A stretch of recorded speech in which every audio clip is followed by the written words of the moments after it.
I'd like some clarification, if I could, on the prospective nature of the proposed rule. So under the proposed rule change, might it be possible that during a rule update, scientific studies that had previously been accepted as valid scientific input for the original rule might be rejected for the purposes of the rule update?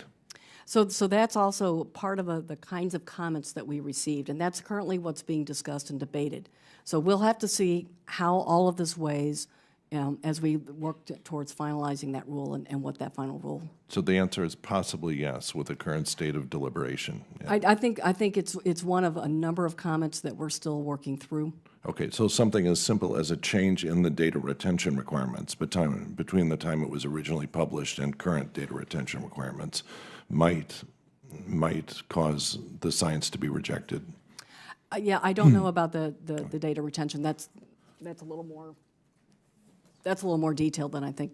Yeah, well, the general issue that we've been wrestling with, for the last several years, this whole narrative about secret science and honest science and so on, to my mind represents a deliberate blurring of distinctions between science that's irreproducible due to, statistical or procedural errors, or science that is irreproducible or that's not reproducible because it's based on confidential PII or CPI that really shouldn't be made public.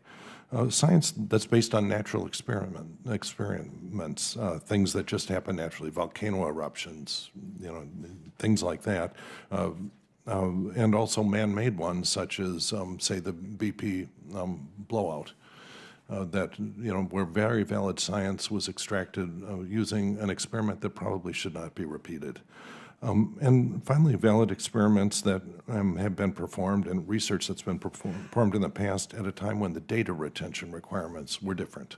I very much appreciate when you read Science Magazine these days, there's backup information that you can see at the end of the article. Mm-hmm. And it's good that we've moved that way, but some of the best science, things like the Harvard Six City studies, if that is at risk, then people's lives are at risk. And I think that to the extent that you're even involved in the final decisions over this, I urge you to stick up for retaining science, the best available science.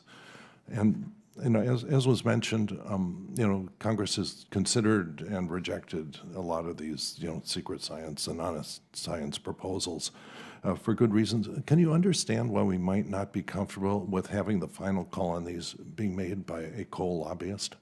So again, I think what you raise, I think highlights a number of the comments that we received. There's a lot of confusion about what some of these terms meant, and that's part of the reason that we're looking to a supplemental to provide some clarification, provide some modifications, and seek comment on additional aspects of this. We're going to go through the rulemaking process. We're currently at the interagency review of the supplement. The information that comes in from that, we will then take into consideration as we work through developing. So these are comments that we are all grappling with right now. Yeah. Now, would you characterize the formulation of the draft rule, which has been discussed, as something that is bottom up, where the scientific staff, the career people in the EPA, have come up with the first drafts, and then these are looked over and approved by the top? Or would you characterize it as top down, where the political appointees consult with whoever they consult with, come up with a draft, and then you're at best asked to comment on? So again, I was not engaged in the drafting of the proposed rule. So that happened at a level above you in the EPA? Or outside of me, yeah. Or outside of you. And so above you in the org chart are all political appointees at this point? So that takes it, I report to the acting deputy administrator. So everyone above you is the people involved in drafting it? We'd be happy to follow up. If you'd like more information on the development of the proposal, we can follow up with you on that.